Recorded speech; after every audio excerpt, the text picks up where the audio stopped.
minutes were sent out.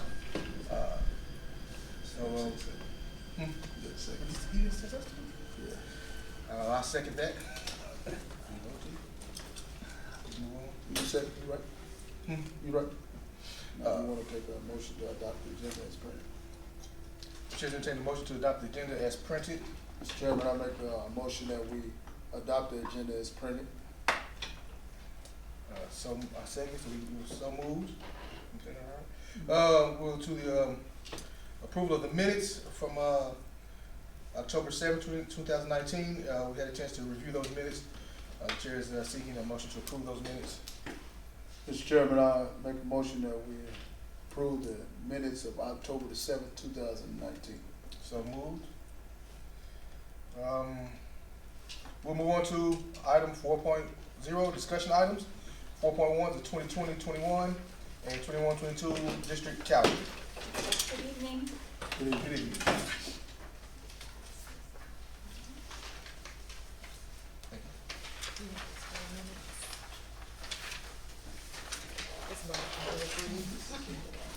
Next year,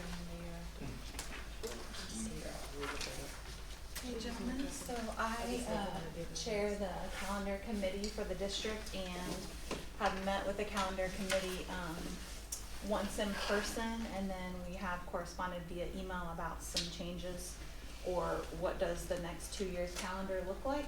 So I'll start with the 2021 calendar for next year, and I wanted to point out a few things that you'll see that are different on this calendar. The first thing that you'll see is there are no more Wednesday half days on here for PD. We have transitioned to full day PDs where we can. The committee was unanimous in our decision making to move away from those. The primary reason being that there's no link service on the Wednesday half days. So we've received a number of parent complaints just about it's difficult on the afternoon of a half day. So you don't see the once a month. Anywhere that you see a purple box is where we've built in those professional development days. So you'll see there's one in September on September the 18th. There's one in October on October 29th, and then one in November on the 13th. So there's 3 for first semester. We skipped December because it's a short month anyway for winter break. You then see the January 4th is actually a half Wednesday and a half teacher work day in the 2021 school year. February 11th would be a PD day, March 5th, and then April 16th. So that's the first big change. The second big change that I wanted to bring forward to you is that per the state of Missouri, we're no longer allowed to start school before August 24th. So that's why you see the late start date of August 24th. We kind of went back and forth a little bit about starting school on a Monday because we don't usually do that. But You're the 2021-22 calendar? 2021. 22, okay, gotcha. Yeah. Okay. Yeah. What you see on the 2021 then just got mirrored onto the next one. So I'll just talk exclusively about 2021. Okay. So August 24th is the first day of school projected for next school year. We discussed then that tentatively that will put teachers reporting back on Friday, August the 14th. So that's 6 full days before school starts. That Friday, August 14th would tentatively be our convocation legal training day for teachers before they have building PD. I have 2 other major changes to share with you. So one of them being that in November, in order for us to get in the number of days with the late start, we did have to transition away from the full week at Thanksgiving break. So we're back to just a normal, well, I shouldn't say normal, but a traditional, I should say it's traditional in Missouri. It's normal for Missouri to just have 3 days off. So that will be a change for families. Again, the committee, when we discussed, was unanimous in voting that we would move towards that. Just because we start school so late on the 24th, we have to get in enough days. The last thing that I would point out is that May the 28th is projected to be the last day for students. That will be the last day for students. We already have enough hours built into the calendar for the state of Missouri's new requirement with makeup weather that we will not have to extend beyond that. So if we have 15 snow days next year, we still get out on May the 28th. Oh. If we have no snow days next year, we still get out on May the 28th. Okay. So we're committed to going to that date for students no matter what the weather is. Can you kind of explain that a little bit? Yep. How the days won't change if we have like no snow days to the max? Yeah, so the state requires now a minimum number of hours that you must have already built in. So that's why we'll never go beyond. So we already have enough cushion, if you will. Gotcha. On the flip side of that, the reason that if we have no snow days, the reason that we'll still go to the 28th is because we have made the decision as a calendar committee and as an ELT that we want to stick with the 172 report days for students. So that's always been our norm. We've always said we commit to 172 student report days. That means 172 days of attendance dollars coming in, et cetera. You know, there are districts who take different stances on that, and so they go the bare minimum number of hours. You know, I would just point out that I feel like that as a provisionally accredited district and students who need safe and warm and food and those kinds of things, you know, we're committed to going until that date. But again, that only applies to students. So if we have weather makeup days, staff still have to make up those per their contract. When does summer school been factored yet or figured the start of summer? We haven't. Usually that happens once we hit early second semester. So like for this summer, usually January-ish is when that kind of starts to happen, that we talk about the dates.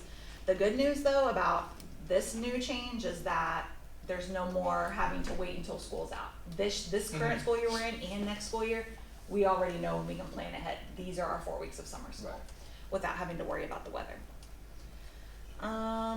Those are really the major changes. Again, the committee felt pretty good about the calendar. Kept winter break at about the same time. You'll see there's a late spring break that last week of March that aligns with most of the area districts. It also, you know, we try to look at like Summit Tech and Herndon to make sure that we're matching up with them because our kids go other places. And then you'll see we've noted parent-teacher conferences in October and in February. So, yes, go ahead, sorry. I'm sorry, you got something? Yeah, no, I noticed like, I think it's let's see, third week, around the same day, we seem to be out of school during our, I wanna say it's, the second week of the third week when we have, I think it's Alumni Day for football, or we're gonna still be out. I think that's the third week of September. It seems like they're always out of school. Football game is there, nobody's there at school. We're gonna be out that day again? I don't know. No, I'm just looking at according to the calendar, you guys. Yeah, that is the day we're gonna be PD out, day and this. but certainly we have discretion to decide when the Alumni Day happens. So that absolutely could be something that we share with Coach Weiler about avoiding that September 18th date since it's a no school day. Yeah, because it seems like every year they're always out of school during that time, and I want to say it's the third week or the fourth week of September always, and there's no school. They out that Friday, no students are at school, and I think that would be good to keep them in school and also build more for, you know, student morale for us when it comes to the games and stuff, support. So maybe looking at that. So I not wanna say it's the schedule third. alumni game, that game. Well, yeah, if you're gonna have a football game, because it's generally, I wanna say it's the third week or the fourth week of September. But they're always out of school that Thursday, and there's no school on that Friday. And students, we don't really get a lot of people coming out, you know, for the games. And I don't think, I mean, you know, Well, if we you got a game, I don't know if it's the alumni game, it's one of them games, but we generally don't get a good participation because they're out Thursday and there's no school Friday. So it's kinda, I'll look at the calendar and see. So what you're saying is we can't design our calendar on the game that hasn't been scheduled yet, but if it is the alumni game and we're able to choose the date, we wouldn't place that game on the dates when we're out on a Friday. Yeah. And so now that you brought it to the attention, Right. I can she'll definitely take that to share the that with Mr. Allen and Coach Weiler. Yeah. On the purple PD days, the kids are out as well all day. Yes. Okay. Right.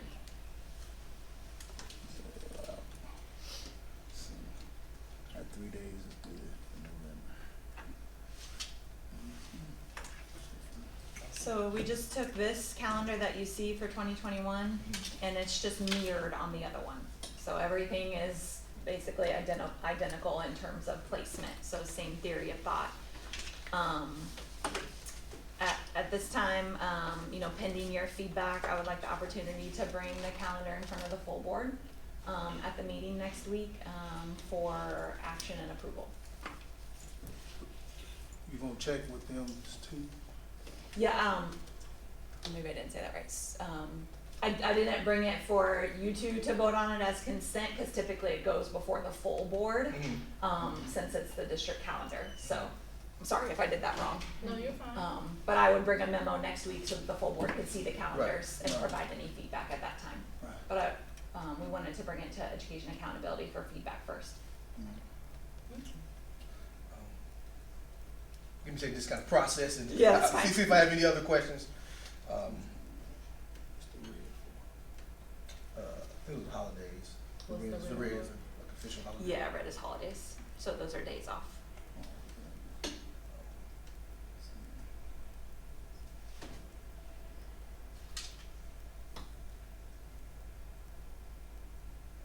So that memo that we have about the alumni, kind of scheduling that, is that what that part was about? You mentioned memo. I would do that, I would just send that via email to Coach Weiler when he's creating the conference football It's just a minor schedule. thing that could be Yeah, scheduled.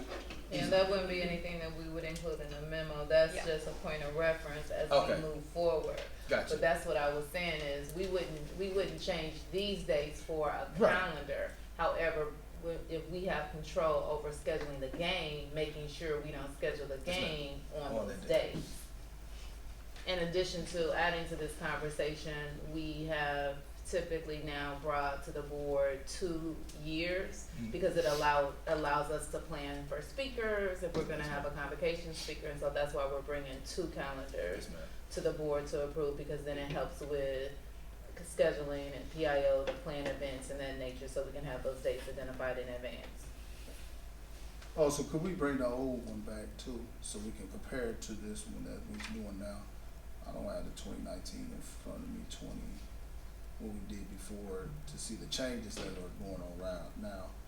so you want me to include a copy of the One of current the year's old- calendar? Yeah, this current, unless we could just get it or whatever, and then therefore we Just can have see. one at your seat. Yeah, and then you don't have to, do too much, I wanna just see the different changes. Then I'll map out, looking at it. The only major changes that you should see would be the Thanksgiving that I pointed out, and then we no longer have that Wednesday, half a day, Right. once a month. And I like having a set day for school to end, so there's no kind of flux. Parents aren't kind of scheduling things, teachers, having that set day really allows us to be more good. Summer school scheduling can benefit so much from having that set date. And as you pointed, getting over the state minimum hours, giving our students every opportunity to succeed as much as possible. So I think those are really good points or changes to the calendar. As a parent, I appreciate the link part because half a day and then trying to find some so I mean, it's still hard on a full day out, but as a parent, I understand, like, it's a little easier if I just can plan for a Friday Yes. as opposed to a Wednesday in the middle of the month. Right. And if I can chime in on that, some of the preliminary talks with attendance works, talking about those parents that are missing chronically, Mhm. that's been a challenge as finding daycare for only on one day, so they just don't bring them. Right. So then if they don't bring them that day, they miss another day that's chronically absent. Mm. So this is actually really great, I appreciate that. We typically see about a 4 to 5% decrease of attendance on those Wednesday half days. Do you have any other questions or? Well, I feel comfortable moving forward, bringing this to the board. Okay. Yeah. No, Good. I'm ready. Okay, Seek the awesome. motion. You ready to seek the motion? I do that too. Gentlemen, we did that, we seek the motion, to bring it to the board. Okay. Because the simple fact. It wouldn't is- be on, like she said, it's not going to be on consent, she's gonna present.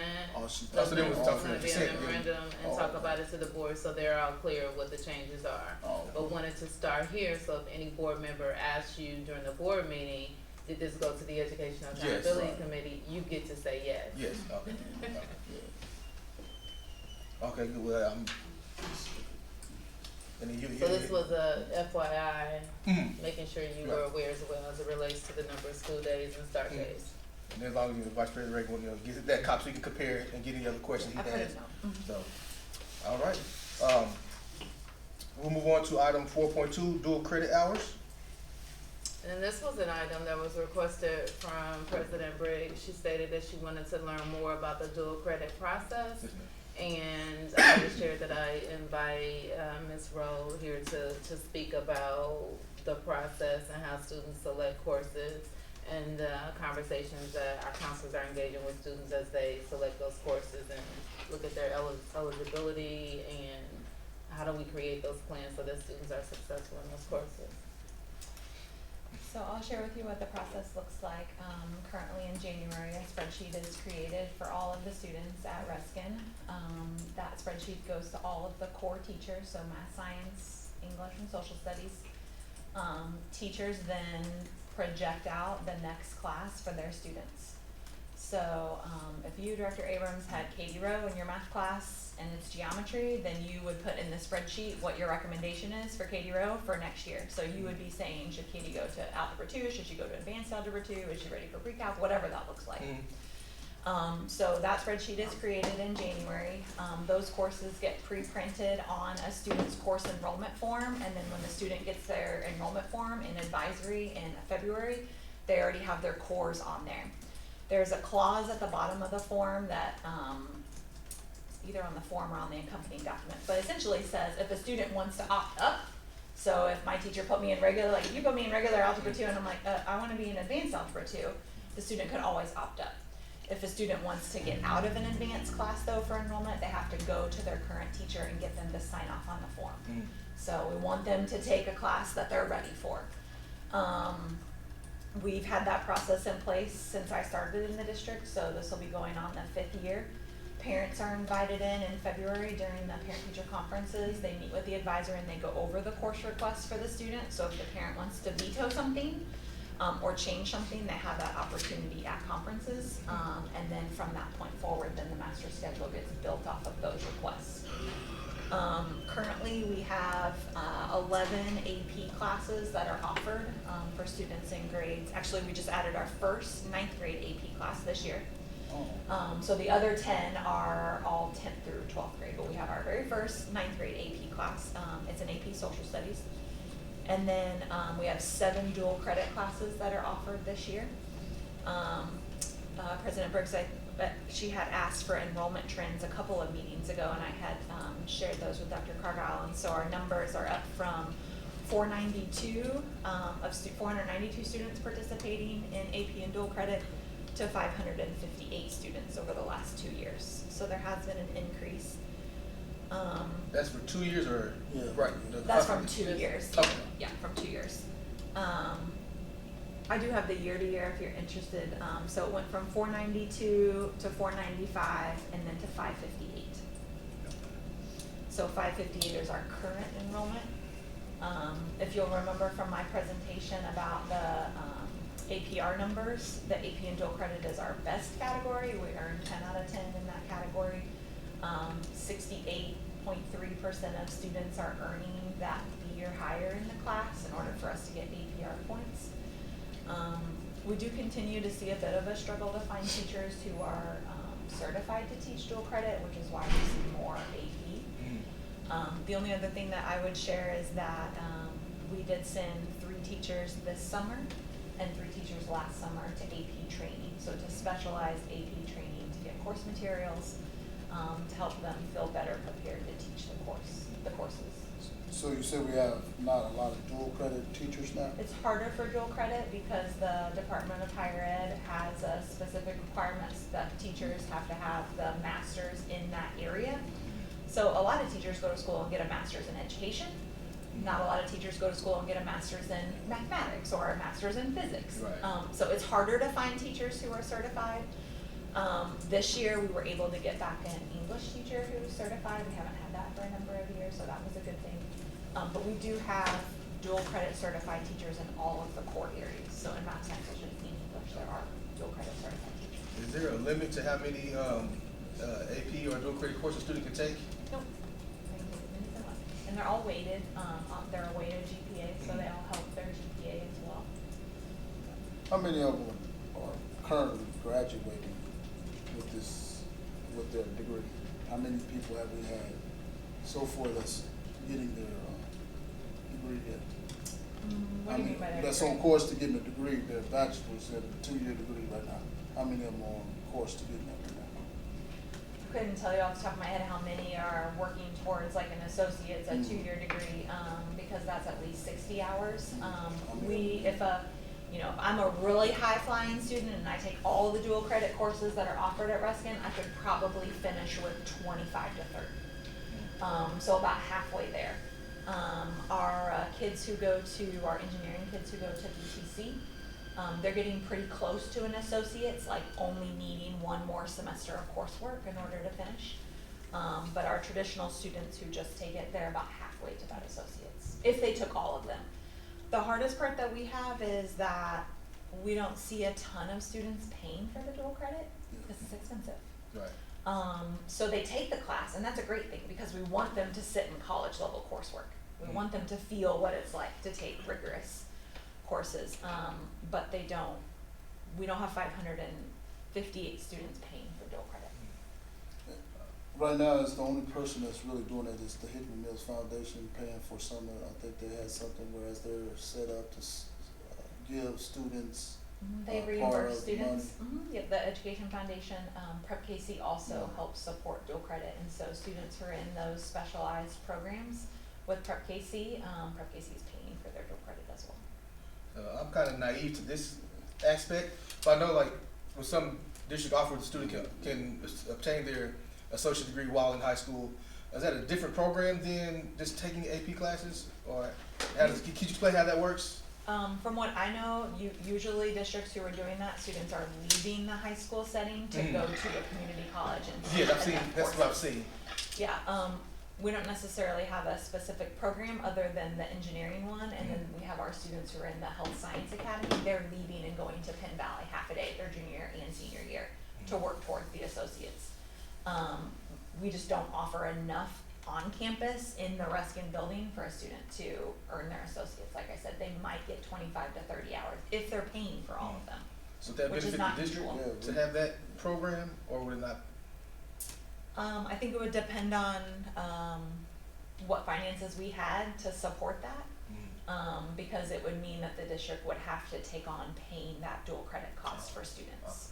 What are the funds that we allocated for the core 42? How many students are eligible to apply for that? So we did set aside this year for the first time some funding through Title IV for students to take advantage of. We'll be able to support about 20 juniors and 15 seniors in this first year to help support pay for their dual credit. Oh, cool. So that'll be a new thing. It's not a huge amount of money, but it's more than what we've had before.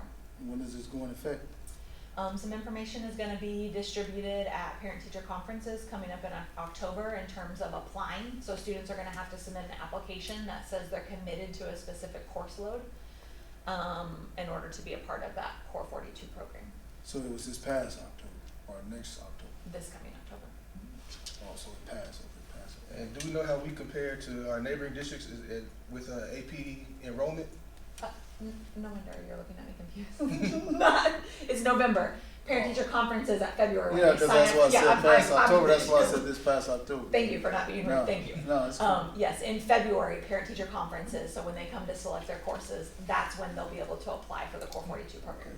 And that's My the apologies. counselor or the, Yeah. see, cause you mean like the teacher at, So it's Just gonna kind of- be distributed through the advisor, since they're the ones who meet with the parents. Gotcha. But then I'll be working with the counseling department to kind of shuffle in those applications. We'll have to go through a period where we kind of vet those, figure out, what's our scoring guide. We're kind of still in the infancy stages of it. And when would they know, when would the student know, because they would have to get ready for next year? Correct. And then how much is the funding from this Title IV Core 40? How much we got set aside for all these people? We've set aside 30,000. And it's about $400 for one dual credit class.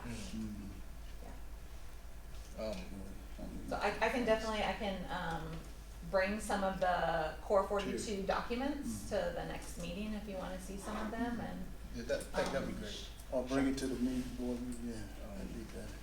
Do we offer any, are the teachers for the advanced courses, are they incentivized at all, or is it just kind of part of the normal contract? It's just part of their normal contract.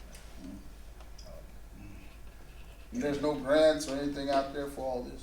There's nothing that we as a district can go out and get some type of help with this? Cause I know in the other districts, they team up with big businesses somehow, partnerships, have we looked at all that? with these different companies that's out there. Just think it's something that we can continue to work towards and try to find partners, to try to build up that support. It's just not something we have in place right now. Okay. Have we, It'd be awesome if Sterner wanted to step up and do that for us. Get that on record. Yeah, it sounds good, it sounds good. I mean, which is why we're using the federal dollars through Title IV to allocate dollars for our students, and, Right. and so modeling for others what we love for someone else to do and assist, and so we're able to allocate some of those dollars to pay for those courses and through partnerships like Prep KC that Ms. Rose already mentioned. And so there are partnerships in place. Of course, we'd like to increase them. Right. Do we offer enough AP courses for the students that want to take them? Or are we having to turn students away because we don't? Oh, that's Good. You know that saying, if you build it, they'll come. We build them. So we build the classes out as many, we don't have to restrict the number of sections, Awesome. which is awesome. yeah. I asked the question, I think the last time, of, how many people that are in their houses actually are going and sticking with that through their college degree. Did we ever find out anything about that?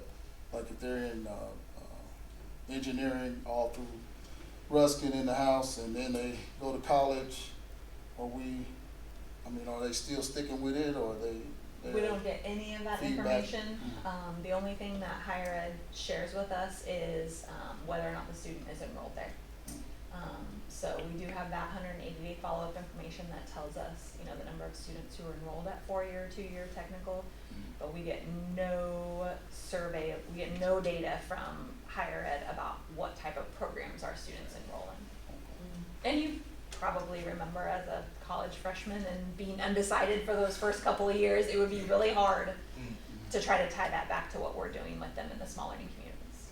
Okay, and then I think on to my final thoughts.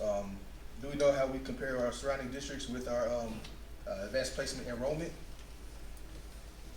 Is that some data that we could get? I don't know. It's certainly something that I can look at. I'll see if it's recorded on the DESE report card. I don't know off the top of my head if it is. I can speak from my own professional experience in a neighboring district, Grandview. When I worked there, and we offered double what they offered there in terms of AP and dual credits. So I'm really proud of that here, and that was in place, before I came. That's a great long-standing tradition at Ruskin of offering those classes. Okay, awesome. Yep. Well, if that is available, if you could just Okay, kind of look yeah, into no, it. I'll look. But that's great to know that we're competing with the best of them and holding our own. We need every win we can get, so I definitely appreciate that. Do you have any other questions? All right, we will move on to item 4.3, enrollment trends. Okay, I didn't really what you meant by enrollment trends, like what did you want to know about enrollment trends, because you didn't provide us any kind of question ahead of time. I think, only thing I remember is what's cause and effects. Some she was saying, I have to look at it. President Rich put that one on there. Yeah, she wanted to know what are some of the things that we're doing to catch it or something. I'm not She sure. did it, I didn't get it. We had to probably put that in. We'll table that one, and I'll We'll get table it. contact. So, Yeah, if you kind of give us some advance on like what kind of Right. information you're looking for, maybe we can help. Yes, sir. You don't have to table it, just don't do it. I want to come back to it though, like another meeting. Maybe say later. Later on. What you gonna let them tell? You got one. Okay, we'll get more information to be more specific about that. Get back. To get back to you so you can report. With item 4.4, code of conduct update. Well, I'm kind of looking at 4.4 and 4.5, the RTI updates. Mhm. You remember we talked about that before, kind of merging Yes. them together in the new student handbook committee revision. So Yes, sir. we met a couple times, and really what we're looking at right now is studying our handbook. We've broken up into committees, and we have one committee looking at like the current practices that Hickman Mills is doing. We have a committee that's looking at what other districts are doing, and when we're looking at other districts, we're looking at a lot of different things. Some of the districts actually do an RTI MTSS model. Some have elementary, some have secondary. So it's just a variety of things that we're working on right now. If you recall, we talked about this and saying we're going to continue to meet, and I can bring you a little bit more in December. But what we're going to do is hopefully have this completed by the February, meetings, 2020, 2020. Yes. Yeah, so that, and we may have to stretch into March, depending on how many changes we make, but we started looking, the one thing the committee has really determined at this point, we need to do something separate from elementary to secondary, instead of having one, handbook inclusive of all students. That's the only thing really at this point that we've come up with any kind of conclusion. And so now we're looking at some elementary districts that are just elementary, some are just secondary, like, 6 through 12, and then there are some that actually have K-12, and we're looking at other states, we're looking at a variety of things. In fact, we have a meeting this Wednesday, to kind of continue where we are and seeing what the process is, so, it's a process that we're just constantly meeting on and trying to determine, and again, this is administrators and parents, and actually, Alan as well. So, we're just kind of looking at it from different angles, just trying to see what's out there, and trying to find out, some of the things, like Ms. Franklin brought up one, like for instance, while we talked about elementary, secondary, we have a lot of first graders out there, when they punch somebody else, they get written up for assault. That assault stays on their record pretty much throughout their career in high school, all the way up through 12th grade. And so, we're looking at those kind of things, trying to say, okay, is there something else that could be laid fast? And then, even like some of the ones we've been looking at early is like pre-K. Pre-K might have a tier 1, 2, or 3 intervention versus having a handbook, so to speak, like the one that we currently have. So, really right now, we really just started looking at different things going on in not just the city and state, but even the country of what other people are doing. And so again, we're constantly meeting and trying to see what direction we want to go. Because, if it is something like, say, for instance, elementary, secondary, we're going to change a few dispositions, let's say, and a few terms, that one's pretty easy. But if we decide to go in and say, what we really like is RTI, the MTSS, we're looking over here, to kind of morph into the handbook, that's going to be more intensive, and it's going to take a little bit more work. Yes, sir. Well, I know that the board has been talking about this for at least it's going on 2 years now, about our discipline policy, because we bought different discipline records from different school districts here. And I've given it to Mrs. Payton before. I've sent her different codes of conduct from different districts in our surrounding areas. What I would like to suggest is we could get a timeline, because the more, I know you said maybe February, maybe May, but we need to It have has some. to be finished by February. I didn't mean to cut you off, I apologize. No, go ahead, no. But it does have to be finished by February, March, because, each, School year. PIO is gonna print like 50 copies for every school, so we can't extend, we have to have it complete by early February, March at the very latest. But I guess maybe having a timeline to give us some type of feedback before that time. I know you guys have been working on it for some time or whenever, but I know this has been something we have talked about a lot. And this discipline policy, I know that's something that just didn't come up just recently, but. So I hear what you're saying. It's an ongoing process, so it's not just something that is done within a month. And so the task force being led by Dr. Skinner and Ms. Wambo, there's a committee of people. They've divided the people into teams, and some are working on this information and some are working on that, and they're coming back on a monthly basis or bi-weekly together to share and then decide next steps. And so what we can do is provide a draft in February and a final draft for approval in March and go from there. But it's ongoing work. It's not going to be anything that's going to be done in 1 month. So you're absolutely right. We've been talking about this all year. It's an ongoing project. And we'll give verbal kind of updates, just like right now what I'm doing now. Remember we talked about this last month as well, and we've met, and I didn't realize it, but we actually met one time since then. We have another meeting, like I said, this Wednesday. So we are meeting more, trying to determine the direction what the committee wants to go in. But part of that is you really have to look at what's out there. And you don't want to just make a decision in a vacuum. You need to look at, like for instance, we have centers, handbooks, and we have some of the others. We have some from out of state, and so it takes a while to kind of look through those handbooks, and then kind of render opinions, if you will, within the committee. So Dr. So we- Skinner, for next month, can you provide a hand copy, a written copy of the different projects that each of the teams are working on and the information they're pursuing? So it's not just an oral report that's being given to the committee, so at least it gives them something Yeah, that to see. they can look at and see and know specifically what districts are being looked at, what are the Right. teams working on. So hopefully that's helpful. Yeah. That was gonna be one of my next Yeah. questions, so I'm thank you for expressing that. Will there be, have we thought about, training for teachers, after we get the handbook? Or has that been part of the conversation? Depending on the RTR, MTSS that is, if implemented in there, is there a training that would accompany, or would just be given to teachers or administrators the new handbook? Or they have time to, in case they aren't, they may not be versed on restorative practices that may be in there, or MTSS. And so, yeah, that was my question. Have you thought about that part, to make sure they can implement, the new code of conduct?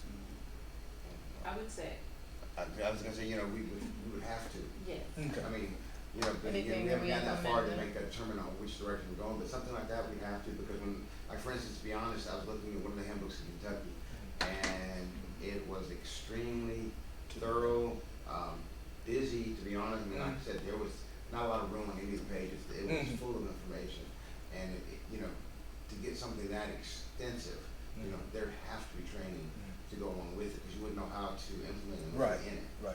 So with that, I would assume that would take like a full day of PD. That wouldn't be a couple sessions, a 30-minute It session. could even be more than. Could be 4 more, days, depending on- right. That would need to be So rolled out those in be- February, once the final plan has been determined on what the new handbook would look like in terms, so then at that point is when the committee would be able to report out on what professional development is needed. Like next month, we wouldn't be able to come back and say, Right. here's the training that we're Right. gonna need, Yeah. they're still conducting Of course, research yes, right ma'am. now. So would that, how would that impact the calendar, as we already have the professional development days kind of built in? I'm not sure if we have the. We work around those days, so that's when the Okay. PD would be It'd be- scheduled on those days. Perfect. And, you know, Ms. Rowe, who is, in charge of PD, is on this committee as well as Ms. Franklin. So we have the elementary and Okay. secondary look at, as well as PD. These teams are comprehensive. I like it. Everybody's in there. I like it. So we do have parents in this, on these Well, we committees. have one What parent is- in there, we have Ms. Lewis, Ms. Lewis from, Johnson Lewis. Johnson, okay, I know. And then also, is there also gonna be a athlete, code of conduct that's gonna be put into this too? Because we had talked about our athletes too. I don't know how you can just not, you know, be without them, I mean, because we've had a lot of But stuff. the athletes are included, they're expected to follow the code of the handbook. Like, Yeah. that is the expectation that every student in the district follow the standards outlined in the student code of conduct. But I'm just saying athletes as far as they know, like, hey, Same expectations, oh, I okay. mean, we have that same expectation for them now. Okay. but it doesn't change. Okay. There's no special privileges given to them today Okay. because they're an athlete. No, I just wanna make sure that they're not gonna be, you know, eliminated, cause I know they might, you know, I know how they think. Hey, this is just, you know, at school and I'm playing. I don't want nobody, you know, catch us up. Hopefully none of our students think like that. With that, they did kind of just that made me kind of think.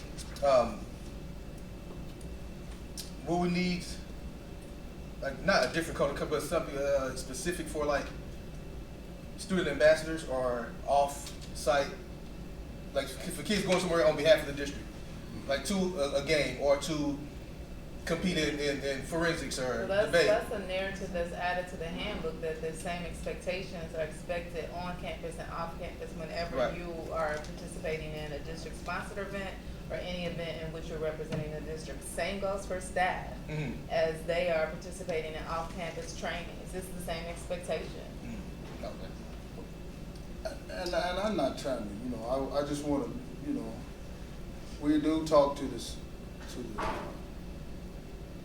leaders in the buildings. Some of them would like to see us have a stronger, policy. They might not be reporting, but we have spoken to. Are there second- leaders on the committee? Others, We, yeah. we have, They want a stronger elementary policy. and secondary administrators on the committee. We say stronger policy. they want us, in order to go zero tolerance, like we have discussed, and I have stated when they say it, that as far as getting harder, documentation always has to be there. Because you have to show documentation that you have showed this student, if they have repeated behaviors, it's gotta be shown in their files that we have done what we're supposed to do. Instead of having, just saying we're gonna give them zero tolerance, but there's not documented in their files that state, hey, this behavior's been concurrent all the time.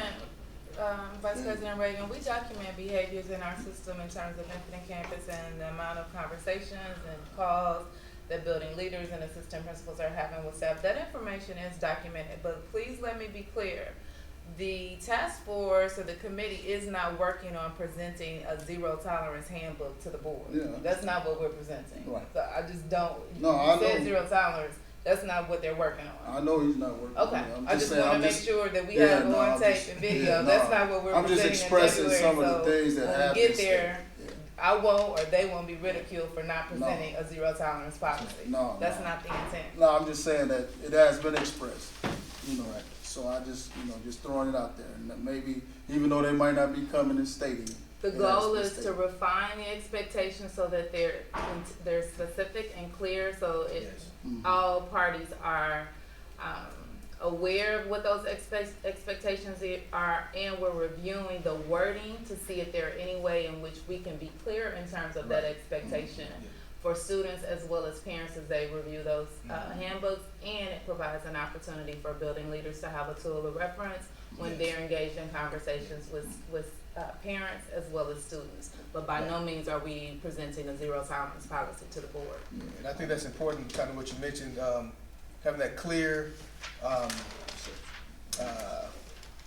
guess, understanding or interpretation of the expectations of consequences, of documentation, of point of reference, so administrators can have a guide.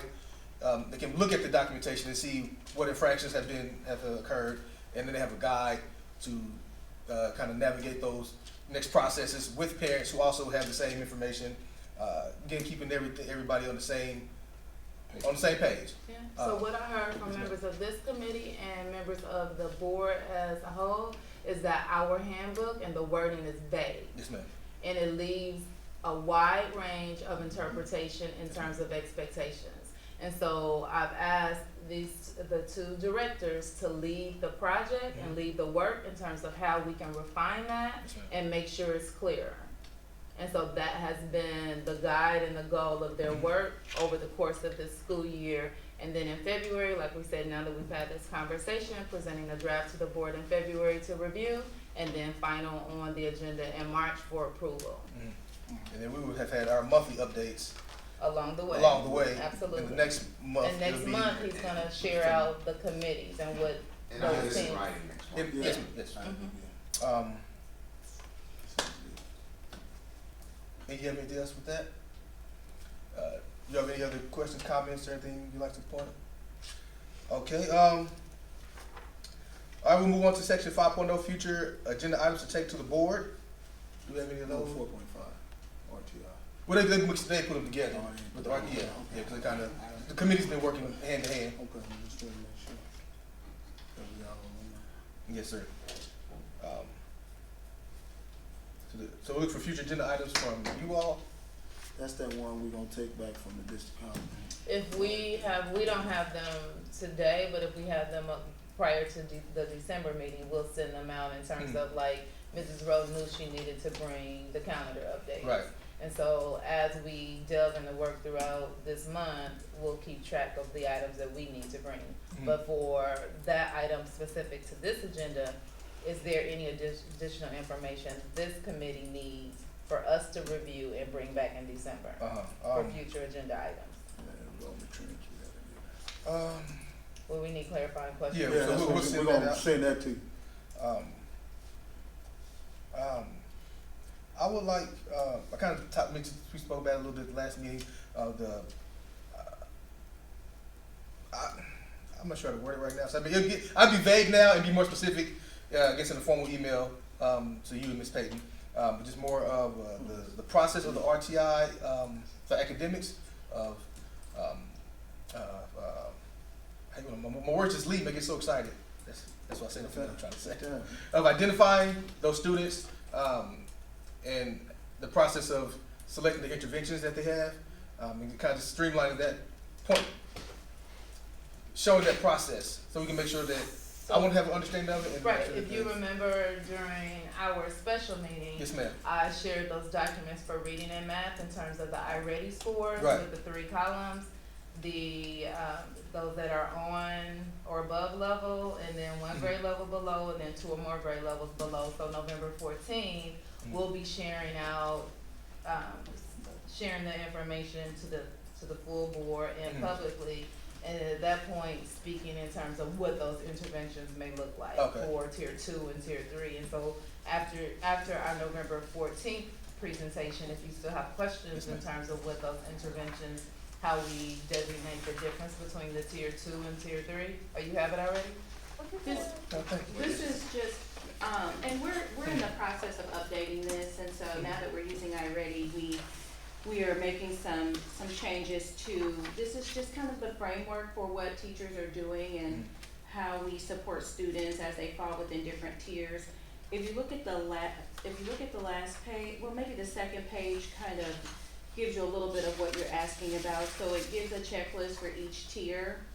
And so what kind of supports would be provided for a student who's just a tier 1 student, our regular students, students who aren't having any difficulty, and then tier 2, what would be supports for those students, and then tier 3. So that just gives, for a teacher who's teaching in a classroom, gives them a framework for what they should be doing. And then on the last page, it gives more specifics to help guide teachers. And so, for example, where it says kind of resources, what resources would the teacher use for tier 1 instruction? So that would be just our general resources. But what about those students who are falling within tier 2? So kids who may be 1 grade level below, what are some additional things that the teacher would do? And so we're talking about these intervention strategies. iReady provides a lot of supports, and so we want to kind of build this out and put more of that information on this particular page. So and all teachers have access to this. So it's an electronic document that all of the supplemental teachers go through with the teachers in their grade level meetings. And so now that we've taken that first baseline of iReady, all of our students, like Dr. Carval shared, they have all of that information right now. So they know all of their students in tier 1, tier 2, and tier 3. So from there, they start formulating these small groups. So they have kids in tier 2, here are the intervention supports, here are the activities and lessons that I do for these kids. And then even on here, it talks about the frequency. How frequently would you be working with students in a small group? And then what about tier 3? These are students who are at probably 2 or more grade levels below. And so it's more intensive. We're talking about different resources and supports. For example, if you have a 5th grader who's maybe reading on a 3rd grade level, which we do, that would be considered tier 3. And so that means the teacher would have to use resources that are on that student's reading level. So they wouldn't just be able to do tier 1 instruction. Right. So this is what would guide that. And then it also talks about what if students are not making progress. So we do a growth monitoring in November.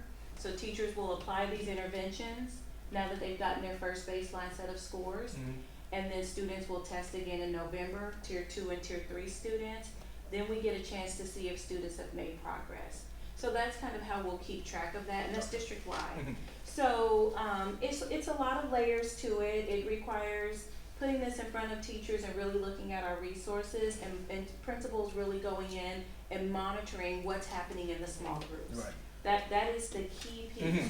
And the personalized instruction that students are getting on, like they may be working on some individual lessons on the iPad. Right. So they would specifically assign lessons for students, particularly those that are really below grade level.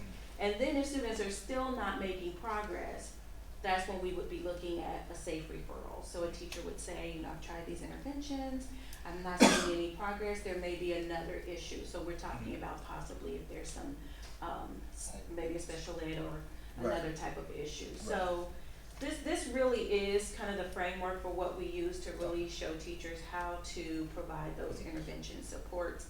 And I think right now we're in a really good place because we're right at the beginning, so we got all the results in October. And so right now, teachers are right in the middle of really applying those interventions to tier 2 and tier 3 groups of students, so. Thank you for providing that. See, she's just ready, just trying to show out. That's what that is. For, when they do they create the interventions, is that with the problem solving team, or is that with their grade levels? So they meet with their grade level teams and they meet as a department. So the great thing about iReady is that when you go in and you see, okay, I have some students that are in tier 2, 3rd grade, they will already identify lessons, activities, and standards, specific standards that students should focus on that fall within that tier. So they help provide a lot of those resources for the teachers, which is a great thing. In addition, we also have a ton of other supplemental resources that teachers can use, and so some of those are listed on here, just so when principals are talking to teachers, they don't have to try to guess. That's why we like to update it. They can say, I should see some of these things happening in the classroom, or what are you using to help support kids when they're working independently? When they're not with you in the small group, which is teacher-led, what are students working on independently? And that's when we want to hear them talking about all of the Dream Box and other supplemental resources that we have in the district. So we still have to, I mean, it's something that we have to continuously work on, because teachers have to build their knowledge and skills around teaching students who are not reading on grade level, which is really goes back to the literacy piece. So it's ongoing PD, it's ongoing layers and work and support with principals and teachers. And what role do our building interventions play in the RTI? The behavior, No, with the academic. Like, so we have like academic interventions in the school, is that correct? we have a supplemental teacher, Okay, is that kind of like the instructional coach. to help with so they work with the teachers or with the students? The instructional coaches work primarily with teachers. Mm. So their job is really to support the teachers and having those grade level meetings and making sure that all of these things are happening. So primarily they would be working with teachers. Okay. So we don't have like reading or math interventionists who pull kids? Now, some of the schools do. Some Okay. schools have like instructional paras that work with students. It just depends on that building. Some have Okay. used their title funds to hire an instructional Yes, para. ma'am. Some have posted and the position just never got filled. So it just depends if we can get someone who will take on that responsibility. But if you can get one, I mean, all the principals want to have Right. additional support. It's just a matter of getting someone to take the position. Okay. Awesome. You have any other questions? Well, I just, quick, with the iReady over at the, Smith Hill, you know, with our 6th, 7th, and 8th, do we give any type of tutoring like we do at the other? Are they tutoring, or how are we getting to them, since the 6th graders are now over there? They're not doing the elementary style like that anymore, so how are you guys getting to them? Well, all of the schools should have tutoring started right now. So Oh, I their see. deadline date for tutoring was the first week of November. And so right now I have confirmation that all schools have started with the exception of one. So every school has been approved. They have to have approval, they have to have all their documentation in. So I've approved every school. I'm just waiting on one school right now that I know is probably getting everything turned in this week. So what do you mean all schools are approved, so that means they haven't started yet? They're supposed to be starting when? When is their start date? They all have various starts. I'm signing off on tutoring sheets, so I know that they've started. I know for certain Ruskin has started. I have the dates here, let me look at their start And with the dates. students, and then also with the students, I know on Ruskin it's Tuesdays and Thursdays, I do know that, I didn't know what it was. But with the, how effective is that with them doing that? Maybe we could come back and see how effective, and if these kids are really using it to their, you know, to the best of their advantages. So that therefore, you know, they're just not hanging out in the school and just hanging out, you know, whereas there is, so can nobody never say, hey, we didn't know nothing about tutoring, and the teachers there, you know, we wanna make sure that build and leadership is making sure that these kids are going to those tutoring and they're getting this, you know, they're not just hanging out. Yeah, I mean, you know, you You can see have a little something. bit of that, and so what we encourage teachers to do is, it's a continuous monitoring of that. What are we doing in tutoring? That's the first part of it, making sure that the kids are actually working on meaningful activities. And then if students are not coming regularly, so that's the other part of that. Sometimes students sign up, they're coming for a little bit, and then they don't come. I think you probably see that more at the secondary level than maybe at the elementary, because a lot of our students in the elementary tutoring, are in Lincoln, so we pretty much have them. Yeah. They don't have a choice, so to speak, whereas the older kids kind of have a choice. But Mhm. right now, I show that, Dobbs is starting this week, but all of the other schools started either last week or before that. Awesome. Okay, that's good. Yeah, and then we can just get some type of how effective it is. Mhm. Yeah, some type of update to the board showing that, hey, you know, Johnny was here and, it looks like the grading, that has helped, to them go up over there, or, you know, just something that shows that tutoring is helping them. We can choose a student at the So, elementary I and mean, secondary you level don't- to you follow know, that have participated in tutoring. You and see if student there's X, been Y, an Z or impact. something, You Without sharing names. Yeah, that's what I'm saying, target a student X, couple of Y, kids Z, that yeah. we really feel like. Yeah. I think a good target group would probably be some of the Senate Bill 319. Mhm. These are students who are really struggling with reading and are at Right. risk for retention if they don't really demonstrate improvement. I think that'd be a great target group Absolutely. to really Yeah. share information, because they have required number of hours of tutoring that they have to have. Mhm. So we could isolate a group. Excellent point. That'd be great. Yeah, that'd be good feedback, to see how effective, and also with, secondary schools. All right, are there any questions, comments? Seeing none, we'll move on to 6.0 future meeting dates. The Finance Committee meets November 5th at 5:30. Facilities Committee meets November 7th at 5:30. Policies Committee meets November 12th at 5:30. And our next regular session board meeting is November 14th at 6:30. With that- PM, yeah, this is And there's, PM, but, I thought in, Mr. Chairman, on the policies, it says it's supposed to be tomorrow. It's flipped, that's the error and on the date, so, Yeah, so I know. policy is the 5th Policy. and finance is the 12th. Okay, thank you for catching Policy, that. yeah, policy is the 5th, and that's tomorrow. That's the 12th. All right, so the Finance Committee will meet on November 12th. Yep. And the Policies Committee will meet tomorrow, November 5th at 5:30 PM. Thank you, Mr. Vice President, for that correction. All right, item 7.0, adjournment at, you have the time on that? 6:02. Oh. This meeting is adjourned at 6:03. Thank you so much. And I should have used my own watch. Yeah, mine was messed up, like it did. And I got everything. Thank you all so much. I appreciate the information, the updates, and look forward to the next one.